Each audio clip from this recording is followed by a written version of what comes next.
I'm Billy S, welcome back to the channel. Today we're hopping into the still world and braving its depths, as I rank the dungeons of the Legend of Zelda Echoes of Wisdom. Before I get into the ranking though, I do have a couple thoughts on the overall dungeon design for the game, and I won't lie, they're all a tad too short for my tastes. Even my favourite dungeons from this game feel like they're around 70 or 80% of the length of the dungeons we'd get in old school 2D Zelda. There were no turtle rocks from Link's Awakening or ancient tombs from Oracle of Ages. These were more bite-sized locations that showcased dungeon mechanics, built upon them, and remained mostly linear as you go from obstacle to obstacle. I just wanted a tad more complexity from a lot of the dungeons. Many of them needed a final puzzle or two to bring their gimmicks together. My guess is that the developers consider the still world sections leading up to the temples themselves to be part of the dungeon, but for me, most of those segments didn't really add much. There are a couple of dungeons that actively use the outside for their progression, which I wish all of them did, to be blunt. And obviously, I'm only looking at the game's main dungeons. The 4 optional mini-dungeons, like the Eastern Palace or the Abandoned Ship, don't count. Although I do appreciate the amount of extra side content with meaningful locations to explore and bosses at the end to fight. So let's get down to it. All 8 dungeons in Echoes of Wisdom, ranked. Let me know your favourite down below. At number 8, we have Suthorn Ruins, the first dungeon of the game. To be blunt, Suthorn Ruins ends up at the bottom of the pile by way of being the tutorial dungeon. You first traverse it with Link in the game's prologue, overcoming a host of enemies to make your way to Ganon, followed by a short boss fight and an escape sequence as Zelda. Returning here for the dungeon proper, I wasn't expecting anything too difficult, but with the game needing to explain Tri's bind ability and how it can affect the environment, a lot of the puzzles are extremely simple, like move this rock so we can progress forwards, or find a switch, or go down a hidden staircase. It's worth noting this game's design philosophy is on full force here with its dungeon design. Backtracking is now a thing of the past, and most dungeons will only have single-room offshoots that you need to explore before going back to the main path. This is further enhanced by the waypoints found throughout every dungeon. On the one hand, I'm a fan of being able to skip portions of a dungeon after I've cleared it in case I need to leave and restock on items. But it does mean we lose that element of familiarity with each dungeon that came with the older games, and going through rooms multiple times to build up that muscle memory. I really liked the mini-boss encounter with Imposter Link here. It was like Mr. Freeze from Batman Arkham City, in that the encounter is set up around stealth, and your aim is to catch the Imposter Link off guard to damage him with your echoes. Gaining access to Sword Fighter Zelda afterwards was also a real breath of fresh air. She should be allowed to use a sword too, and I'm glad we got that, even if it's locked to an energy bar. The rest of the puzzles test out our knowledge of the bind ability to a decently tough degree, introducing Deku Babas, whose heads we can pull off, and a host of interesting puzzles. I really liked this room where I needed to move a statue to this button to unlock the bars to get the chest. For some reason, the solution of the puzzle didn't come to me at first, so I left, finished the other half of the floor, came back, and had that eureka moment. It always feels good when you solve a puzzle that stumps you, even if it's rather easy in hindsight. All of this ending with a fun little fight against the Seismic Talus. If you're interested in my thoughts on the game's bosses, stay tuned because a full ranking is on the way. I think they're all solid, and the Seismic Talus is tough enough on a blind run, but easy enough on a replay that I enjoy him. I just wish this dungeon had something that wasn't tutorial related to make it stand out. A gimmick of some kind, perhaps? At number 7, we have Jabal Ruins, the third dungeon of the game for me. This is Echoes of Wisdom's water temple, which might send shivers down a player's spine due to the Zelda series penchant for mind-bending water temple puzzles. But being completely real, Jabal Ruins lacks any of the usual water puzzles you'd expect to see, and I actually think it's worse off for it. The main gimmick is a central water spout, which needs water pressure to raise itself higher and higher, with its apex being the floor containing the boss door.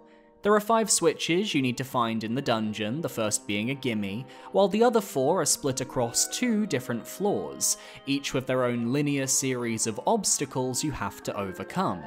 So you do the 2 on the bottom, ride the spout to the next floor, do the next 2, ride the spout to the boss door, easy peasy. My problem is that the water spout is a gimmick only in its visuals. There's no puzzle to actually solve here, no water levels to figure out, it's just a glorified elevator. And as someone who actually likes the water temple puzzles from past games, I really wanted more. There's one very fun moment at the start of the temple where the floor collapses beneath you, leaving you in a side-scrolling segment where you're actually chased by the dungeon's boss, Vocavore, which I really enjoyed. It was a nice surprise and a change of pace, and it caught me completely off guard. Speaking of side-scrolling segments, Echoes of Wisdom takes full advantage of these rooms, with every dungeon being packed full of them. I can't blame the developers either, they made so many echoes work differently depending on whether you're top-down or side-scrolling, and I think it helps pad out the runtime for some of the shorter temples. I liked the rooms where you had to navigate darkened tunnels using anemones to light your way, while avoiding Deku Babas and angry fish. We also gained access to 2 valuable echoes here, the water block, which is one of the most overpowered climbing tools in the game, it will certainly be on a top 10 echoes list somewhere. Most overworld heart pieces are water block towers waiting to happen. And we got the Chomp Fin Echo, a shark who proves to be the strongest underwater summon in the game. Don't sleep on this big-toothed boy because he will be a great asset against the boss later.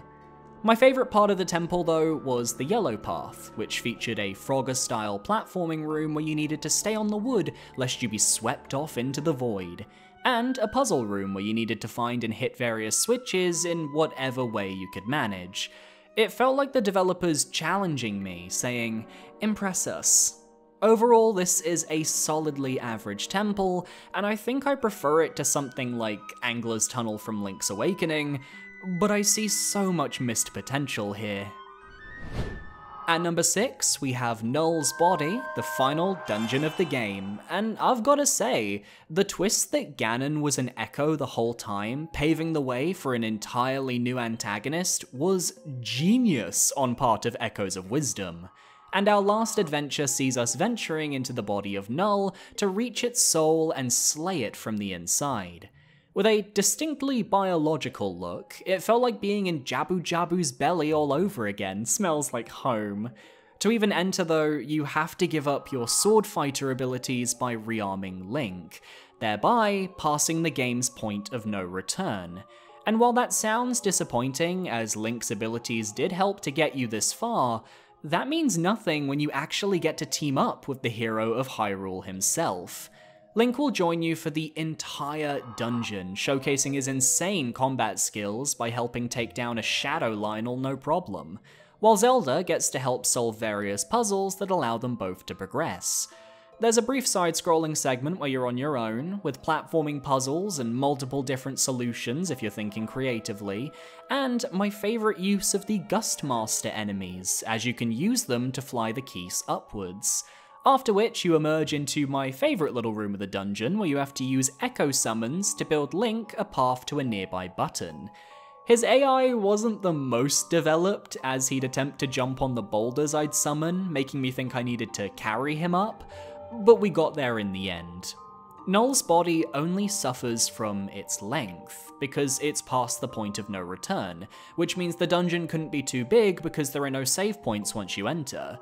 But that means I don't feel the pair-up mechanic of Zelda and Link got enough focus. I'd have loved a toggle where you get to switch between the 2 characters so we could solve puzzles as Zelda, while switching to Link to complete combat-focused rooms. We know he's fully playable from the game's prologue, and the damage could have been determinant based on the upgrade Zelda got across her adventure. It's missed potential, but one of the more fun gimmicks in the game. Maybe we don't have Link nodding to Zelda after every room we pass through though.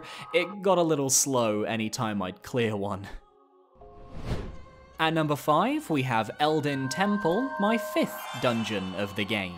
Found atop Death Mountain in the land of the Gorons, we enter here after giving the Goron chief Darstan some much needed self-confidence. Firstly, love that we have a casual hot spring at the start of the dungeon, so if you're not feeling like breaking out of bed, you can just sit there and heal before heading in.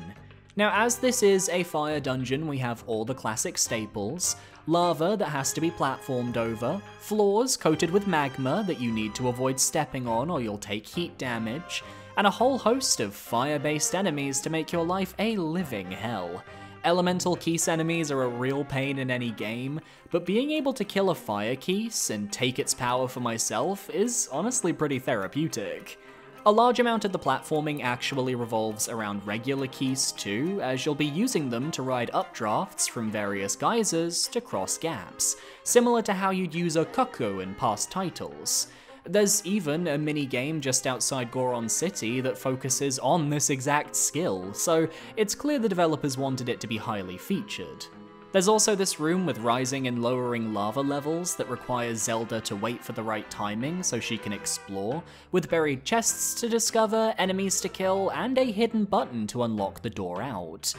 Of all the dungeons in the game, Eldin Temple really leaned into the side-scrolling aspect, with a lot of platforming segments above lava, and even having the boss key be part of a scripted sequence where, once collected, the room begins to fill with lava and you have to quickly parkour your way back to the entrance. I wish there were more intense segments like this to really get the blood pumping. It's a shame it was only used the one time. This dungeon also hosts the final Imposter Link fight, where you get to play Bomberman with him. At this point, the strategy is to go Sword Fighter Zelda and wail on the poor Hylian twink, which worked in my favour. But I love the use of height and the destructible blocks in the environment. I think had there been some lava pits beneath a few of them, it would have made for the perfect challenge. And I really like how the final room of the dungeon gives you a fully fleshed out Keese platforming segment above lava. The one Octorok hidden in the firefall was a genius bit of trolling though. That guy sniped me a couple more times than I care to admit. My main complaint with the dungeon is that it felt lopsided, with too much focus placed on the side-scrolling segments, so much so that the top-down segments were an afterthought. I prefer a more perfect balance. But the boss took it up a few notches for the sheer nostalgia alone, and I'm not ashamed to admit that I am a Volvagia stan. At number 4, we have Hyrule Castle, the 4th dungeon of the game. Returning to Castletown, it's up to us to rescue our father and take down the imposters running the kingdom. And initially, I wasn't expecting all that much. I hopped through the still world Castletown relatively quickly, as by this point I understood that the chests out there either contained smoothie ingredients or small rupees, and the enemies weren't worth fighting since I was already good on energy and materials.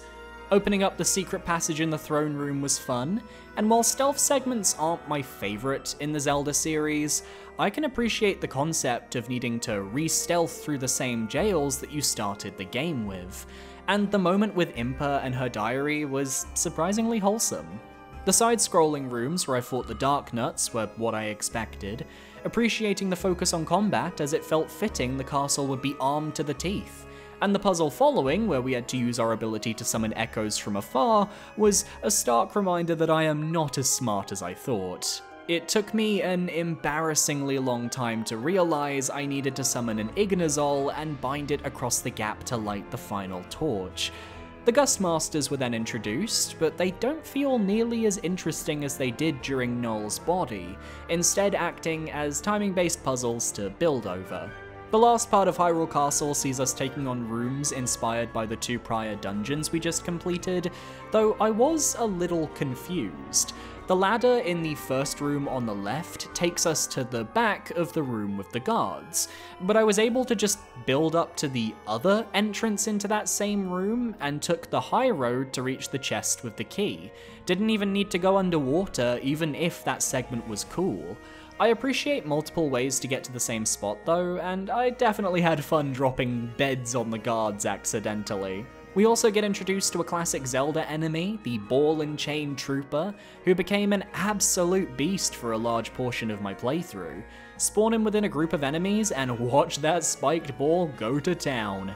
He truly gave what needed to be given, leading to a boss fight against Ganon himself, which, okay, we're getting his entire Link to the Past moveset and it's only the mid-game, and it's a 4-stage boss fight in terms of how much you need to damage him before it's over. I'll have more to say next week, but suffice it to say, that was a perfect way to end the dungeon. Really solid, a great length. I just think the forced stealth segments weren't my cup of tea. Playing as Zelda is so freaking cool, man. That being said, you know what's cooler? Getting this channel to 30,000 subscribers. We're trying to reach that by the end of the year, and I genuinely think we can do it. If you enjoyed this video and you want to see more, consider parrying that subscribe button right there. Or consider going the extra mile and become a channel member. You get early access to future videos, you get a shout out in the description and at the end of videos as well. It's $4.99 a month, there'll be some special perks coming later in the year. And yeah, I mean, I'm about to move into a new apartment, so your guys' support is amazing and really helping this channel out. And next time you see me, we're gonna have a new background. Ooh, that's crazy. Ciao. At number 3, we have the Gerudo Sanctum, my second dungeon of the game. And I can't be the only person out there who felt so weird doing the Gerudo dungeon this early in a top-down Zelda game. After all, these fierce divas are often left until the end game. Yet with Zelda as the playable character, we were provided with a unique opportunity to freely visit the Gerudo almost immediately. And their dungeon was a real treat. It's the only one to start indoors already, with you completing a short side-scrolling segment involving whirlwinds you need to block, before opening up to an interesting little labyrinth. We've got classic 2D staples like blocks you can retract by pulling on a large switch, creating a timing challenge to get to the room's exit. Flying tiles make their triumphant appearance, not feeling overused compared to the older 2D games, while also being a brilliant echo for traversing across gaps with the distance they reach. The gimmick of the dungeon are these 4 animal statues found throughout, which you need to learn so you can present 2 of them to a special door leading to the boss key. On repeat runs, I'm sure this is easily speedrunnable, but on a blind playthrough, having to search the first floor for the tablets revealing which animals we needed was really cool. Sure, you can brute force it once you have all the statues, but where's the fun in that? Perhaps my favourite part of Gerudo Sanctum though is how it actually utilises the outside still world as part of the dungeon itself. Most zones, they're just a transition to get you from the still world entrance to the dungeon entrance. But here, because we started in the dungeon, the outside becomes another explorable zone containing one of the animal statues we need. Really like this quick puzzle where using a hole mill to create a hole will drop you in a room containing a chest. It was the last place I went before the boss, and I felt like a genius discovering that simple solution. Of course, we have the rooms filled with sand, where a nice gust of wind from the fan echo meant we could uncover chests and possible enemies, a good sense of risk versus reward. My only gripe would be the mini-boss battle against Imposter Link.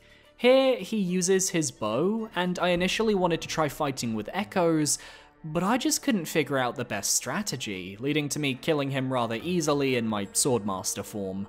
It wasn't particularly graceful, but it got the job done. All this dungeon was missing was a typical Gerudo mirror puzzle, and it'd have been perfection for me. I can't fault it, and it was one of the few dungeons to really utilize all of the space the map had, with a solid dungeon length. The boss was also very goofy, loved the design, and loved that the statues of the dungeon actually were vital towards stunning him. Dungeon gimmicks following through to boss fights are just my bread and butter in this series.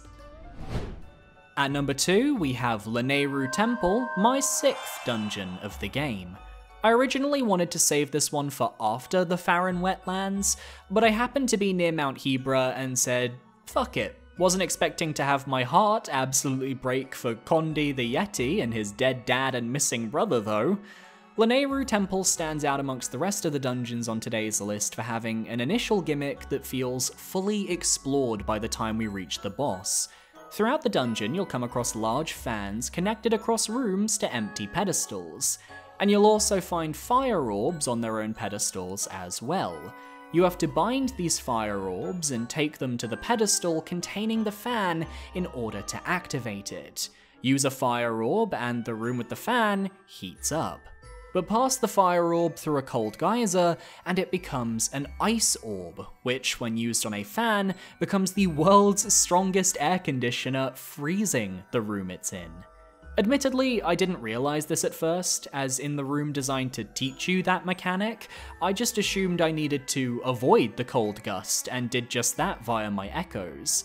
So I tried in vain for a while to get past these hot fire streams, not knowing I needed to just go and refreeze the room first. It was the only part of the game I had to actively seek a guide, and I smacked myself when I realized how simple the solution was.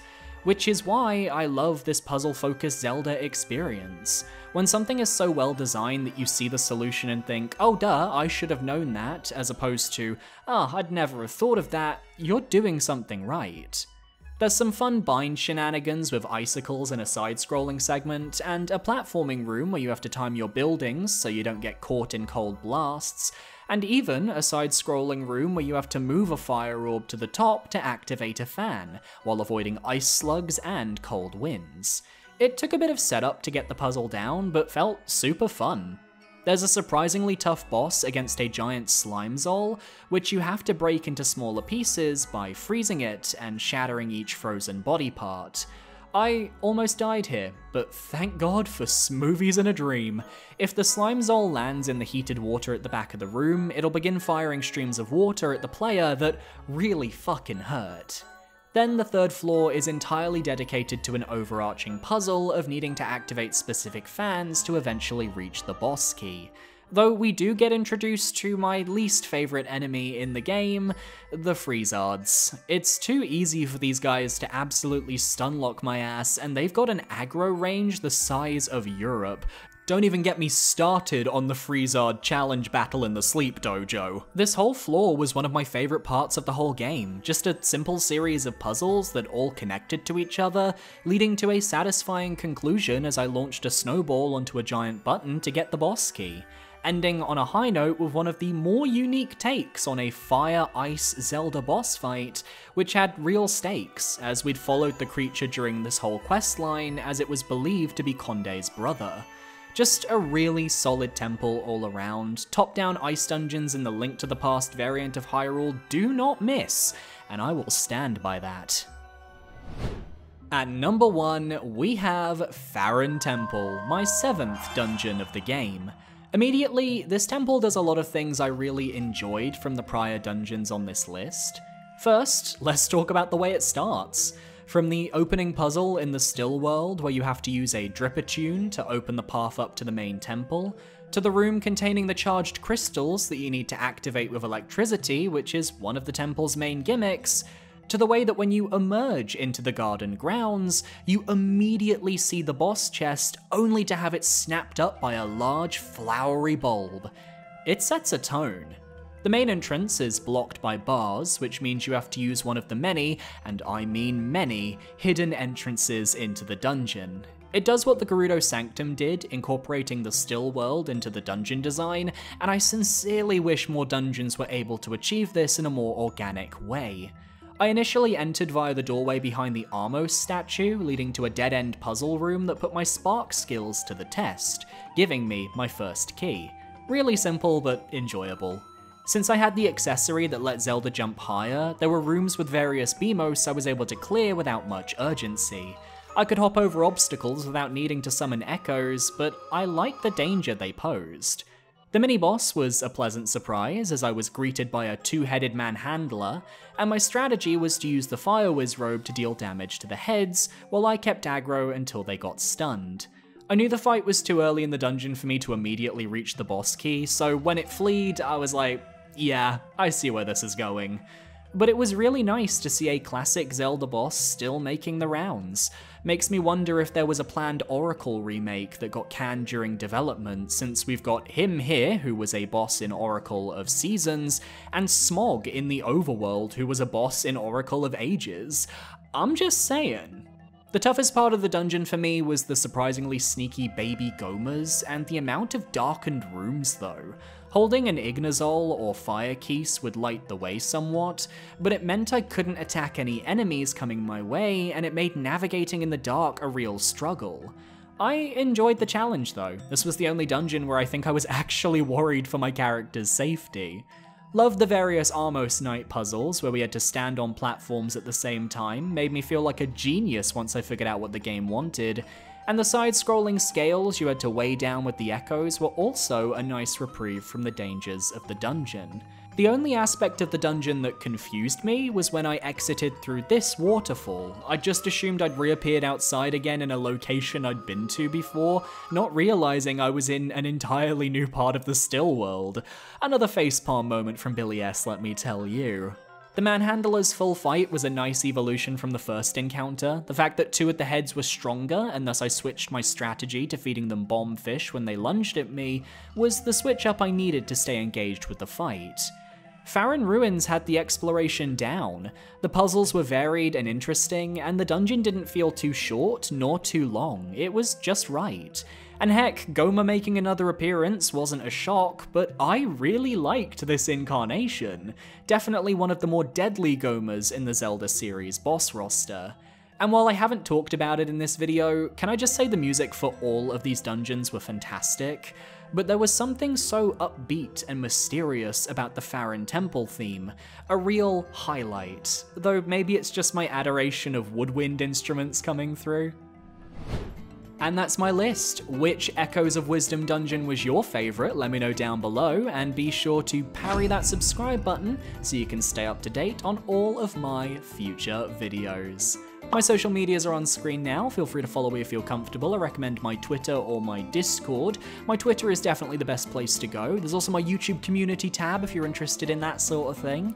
A massive shout out to my YouTube channel members for supporting me for another month. Thank you so much, you guys are amazing. And I'll see you in the next video when we talk about the Zelda bosses. Adios.